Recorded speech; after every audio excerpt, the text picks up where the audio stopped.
welcome back to the Fort Frances Museum. I'm Pam Hawley, the curator. We're continuing to gather the community story and have the honor today to have Virgil Stinson, our O'Reilly was originally your maiden name, joining us today. And you know, we've had an opportunity to talk to a number of people, and I think your name came up as somebody who might know some information, especially your family was involved in the pavilion, lots of the tourist activities with boat lines and some developments. Don't start me on the pavilion. Oh, okay. Oh, that's No, okay. that's great. You know, we would love to hear the story of the pavilion. We go to the Point Park today, and it's kind of sad. When I grew up, I remember as a child going there for swimming lessons, and I lifeguarded up there in my high school years, and it was a place where we met and gathered, and then there was really in the heyday of the 20s, 30s, 40s, you know, when lots of activity went on up there. It's a shame. I had so many dreams, and when they tore it down, and I feel that I was, goodbye Gord, feel that I was responsible, but it was just, it had to be repaired. Yeah. And they wouldn't go for it. My dad offered to do the work free if they supplied, you know, the lumber and that, and fix up the old pavilion. And I said, nowadays I would have gone to the meeting and argued with them, but I didn't even realize what was happening. And the health, Barney Solomon, Dr. Barney Solomon was the health doctor, and he had it torn down. Oh. And that's... It had been built, I think, sometime in the 1920s. I and know. It was a large, it became a large beautiful. dance hall. It was and then wonderful. your family operated like the concession there, and you talked about the people that would arrive. Well, actually, the Muckles had it for years, Cal's family. And then, oh golly, Pam, me and names now. Well, I can't think of who had it after that before we took it. And we just had it the year, but we had signed up to run it for 5 years. And I was totally amazed, because when the lights went off, the rats came in at night, and there was holes all over that, you know. And Bud would sit up at night and we tried to block all of it if we could. But anyway, it had to be torn down because of that, because you couldn't, you just couldn't get rid of the vermin. Yeah, that's what happens. You have to maintenance of things. But it's too bad, because the dance floor was so beautiful, and dancing had come back when we had it. See, so we had it Friday night, 1957. Okay. And when it was torn down that year. And dancing was a big thing then, because the fellows, you know, a lot of them are still around now, De Benedict and the local bands. Yeah, the local band, and Virgil Cousino and all of them. So it was just great, Friday night dances. And I was so happy to see that. And then we had jitney dancing on the 1st of July. Do you ever remember that? No, I don't. You're too young for that. But 10 cents for a ticket, and then it went up to 25 cents for a ticket. And that was great, because you could buy a ticket and dance all afternoon on the 1st of July. Oh, fun. What did they call it? Jitney dancing, I guess. So that was great. But the park, and you know, another thing that went along with it was the campers were starting to come in, and that was a beautiful camping area there. And I was totally devastated when they tore it down. There was a flood out there too that really was... That one year, in fact, the one year we had the Boy Scouts were up there, and we let them stay the week, and they slept on the dance floor because it was water all over. Oh, Pam, I'll tell you. It rained every day of June that year, and I had spent $1,000 buying things for the 1st of July. And you know, games and dart games and the ring games and just everything, balloons galore. And it rained and it rained and it rained. So I said to Bud, we're never going to make a penny up here. The sun came out at 11 o'clock on the 1st of July, and the place was just filled with people. I think we even notice that now. Oh. Doesn't matter the weather. If it's 1st of July, you got to be at Pithers Point Park.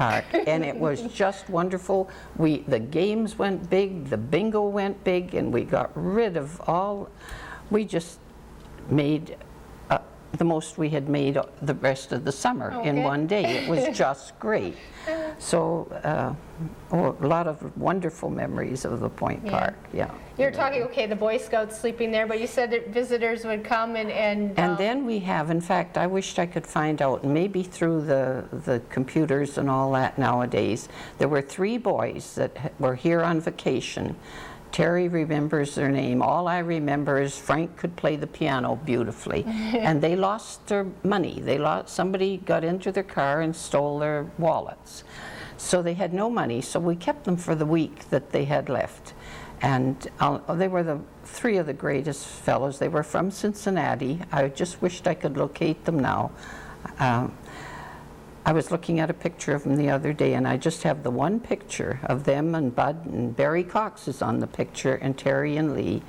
Anyway, we had the greatest week with them, too, between the Boy Scouts and these 3 fellas. And they stayed up there, slept on the floor in the dance hall. And it was just a short summer, but we had a lot of good memories. You mentioned that from the residential school. And they'd come every night. They loved the Nickelodeon. And White Silver Sands, is that a name? Yeah, that's a song, White Silver Sands. I knew they loved that, and I could hear them coming down the road, so we'd plug it in. And of course, Lee had amplifying things all through the trees and everything. And we'd play that so you could hear it all over the point at night. And those kids came with the nuns, a couple nuns. About how many students do you remember? Oh, I never did count them, but I'll tell you, like Terry still has friends, through the years of them that used to come. Oh, there'd be 20, 25, maybe even more. But they loved it. They'd come in and maybe have an ice cream cone, but listen mainly to the Nickelodeon. They loved it. And I mean, for townspeople, especially if you lived in McCurvin, which is the west end of town, I mean, it was probably a trip to go out to Point Park. That's right. And pack up and go to the other end of town. It wasn't like we jump in our car and in 2 minutes we go swim for half an hour and we go back home. And you see, years ago they had the big toboggan slide. I think you have a picture here of that had the sleds that went on the little rollers.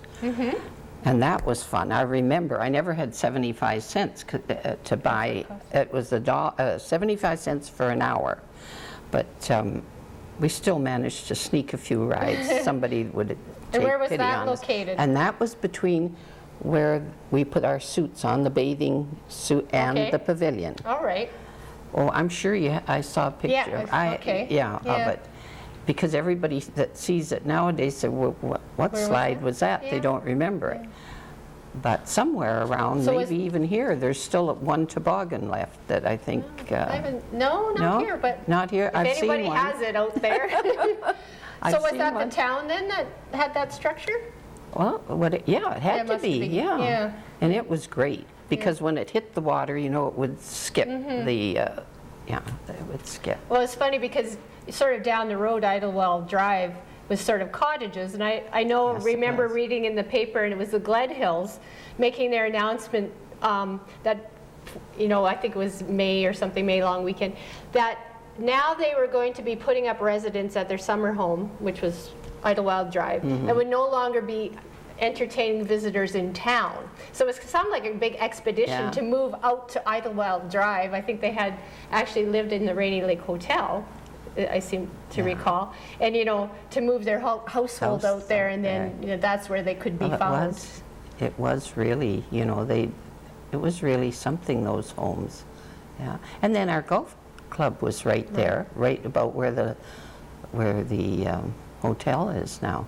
Actually that area was all golf course for a while. Yeah, that was a nice golf course. Now it's all grown up. But I remember when they built the new, because Fern Palm then, when they built the new dock, when they tore the old one down and they built the new one, because it was mainly in the winter and it was freezing cold, and Dad was working there. And Mother would make him a hot lunch, and I would walk up there every day and bring his hot lunch. Yeah. And it was the coldest winter. I remember that well. So, and Fern used to feel sorry for me and go with me. Yeah. So your family, you grew up kind of in central Fort Frances? Right on the east, right at the east end. Right at the east end? Yeah, I was born on Scott and Minnie in the house on the corner. Oh, okay. Okay. Yeah. My gosh. And then, I mean, just think. I know in our history book you talk a little bit about the Shevlin Clark and kind of hanging around in there as kids. See, when I see this now, because there wasn't a part that we kids didn't know, because Mr. Rose Deer, he was the watchman, and we knew his rounds. So when he was at one end, we were at the other going through and his own kids, because he had 9 kids in the family. But yeah, and so many of those men there, I used to be able to name practically all of them. Mother fed 20 of them, 3 meals a day, and then when they worked midnight, it was midnight too. Oh, really? They were a wonderful bunch, yeah. So she fed them at? There was a boarding house across the street, Mrs. Vickner and her husband. Then there was, my mother had a good 20 and sometimes more for quite a few years. Like at a boarding house? At a boarding house. Okay. What was that called? Did it have a name for it? No, it was just our house. Riley's. Oh, Riley's boarding house, okay. And then there was one on 2nd Street. Those houses are still in good repair, really. There were 3 big homes, and a lot of the men ate at the White Pine Inn. Okay. And then the Green Onion was there too. See, that was, so between those 3 boarding houses that I remember, and there might have been more, but I don't recall. Then the Green Onion and the White Pine Inn took care of most of these fellows that weren't married with homes there. But well, the houses along Minnie Avenue were kind of like company houses. That was company houses, Pam, yeah. Yeah, so who would have been living in those?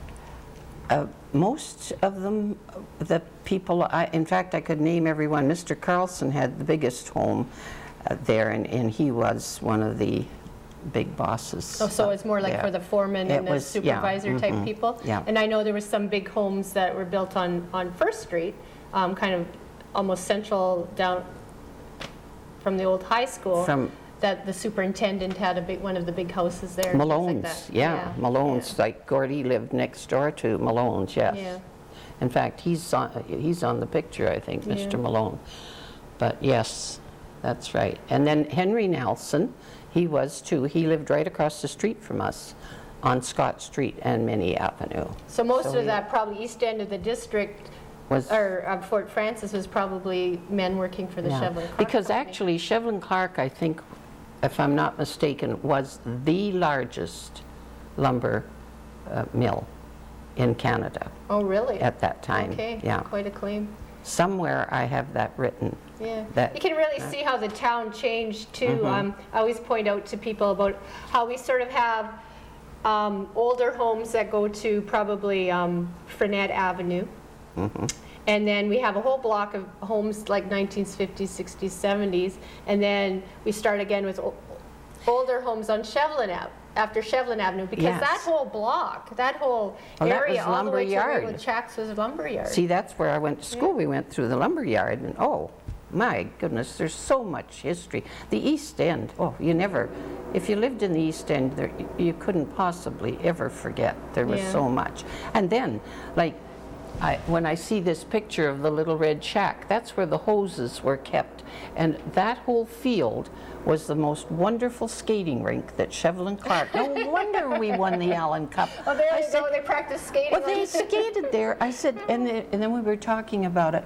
I said, they were all small, skinny guys. I said, Terry, I said, they couldn't get fat. all they did was skate, morning, noon, and night, myself included with Well, I them. remember stories too about boards that would go missing from Shovel and Clark to make rinks. Make shacks to Yeah. keep warm in. Yeah. Oh, yes, I'm sure. Somebody seems to recall Oh, those stories. sure. Yeah. But you see that, and then of course, they'd have fire practice, and they would hose the rinks at fire practice, okay. so we had the most beautiful ice. Yeah. You know, we had so much. We didn't have money, but we had lots of we fun. had lots of fun. What was it like say in the spring when those then- first logs started to come down the river to be pulled Oh, into the sorting gap, and Yeah. that's where we swam, Pam. Oh, you amongst the haven't logs? lived. Yes. Well, you see, no, yes, amongst them and not, because you would walk out on the platforms, and then you would go up. Oh, you'd be up about this high, and it was a regular square of platform, and in this center is where they brought the logs in and sorted them and shot them through different channels. But then at night, there was nobody there. Then